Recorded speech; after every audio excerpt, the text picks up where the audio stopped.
Yeah, legs. I don't think I hit legs for the first year and a half of going to the gym. Yeah. So what would be your advice for young guys who are doing arms, chest, forget the rest? To train the other body parts, essentially. Yeah. I mean, we talked earlier about doing what exercises you like. Yeah. But you've got to draw the line somewhere. I think, you don't. Well, did you end up with like a massive upper body and then little skinny legs? Oh yeah, for a long time. Yeah. So whenever I come to summer, lucky we live in the UK and there's not much sun. So it was trousers. But when I did wear shorts, a lot of people were like, skip leg day.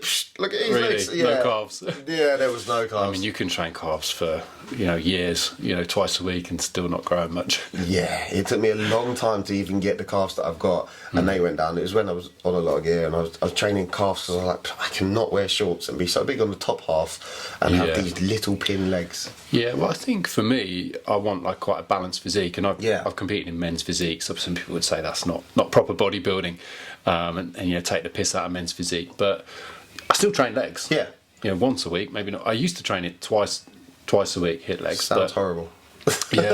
Yeah. I'm not a fan of leg day in some ways because you're using such a big muscle group. It takes so much energy. Yeah. I can't train legs with someone. Like, I can't go with the train partner because I can't really talk. Yeah. Between my sets, I'm fucked. I'm having to hold on to stuff. My legs are wobbly. But I suppose if you don't feel like that, you're probably not training hard enough. This is true. Yeah. So what would be your biggest advice for people who want to get bigger legs? They want those bigger calves because it's desirable as soon as you put on some stack on the big top end and people start taking a piss out of your little end.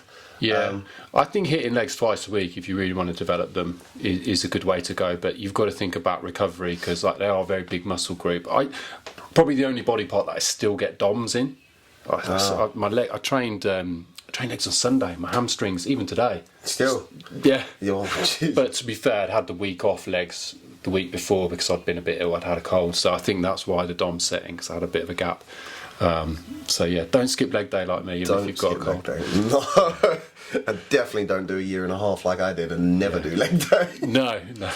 Yeah, so for those young lads who want to grow their legs, I think getting the big compound movements in at least once a week. I really like the hack squat. Yeah. I like leg press. I like single leg press actually.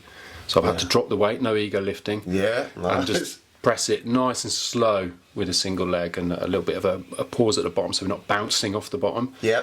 So looking at form as well. But thinking if you do 2 leg days a week, ideally get a coach to help you come up with the program design. Yeah. But I think you want to think about like hitting the different parts of the leg, having slightly different focus from leg day 1 to leg day 2. If you're just hitting quads on both days, then you're going to struggle to recover from that. So you might want a hamstring focused day, maybe like a glutes focused day. Yeah. You want to build that peach bum.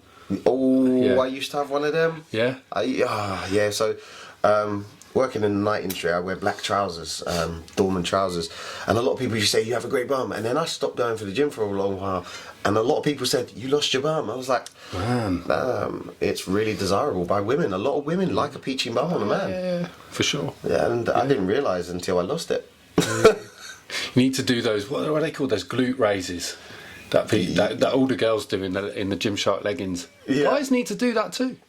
Hip thrust. That's what they're called. Yeah. That was it last night. So I was working at the club last night, and a young uni student. She goes, we was just talking, and she come over and goes, "What's your max thrust?" I was like, "What do you mean?"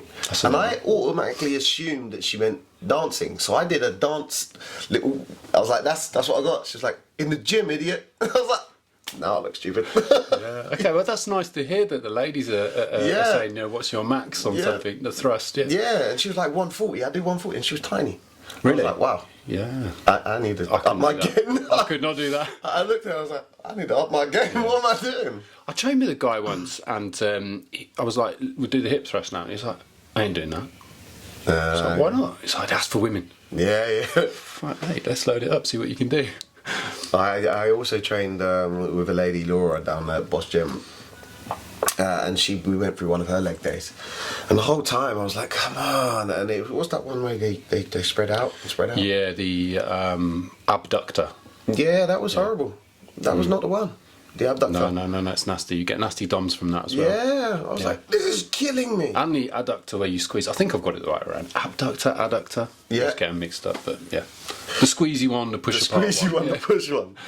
So with legs, a lot of guys will say that they skip leg day, but calves. How can they get the calves bigger? What's the the three best exercises or the main exercise that they could do for calves? And is there different calf muscles to train? Yeah. So I don't know the anatomical science behind it, but what I've found out or been told by people that know more than me is that you can hit calves in different ways. So a standing calf raise, I use the machine at Bosch Gym, will hit the calf in a certain way, a part of the calf, I think it's the upper part.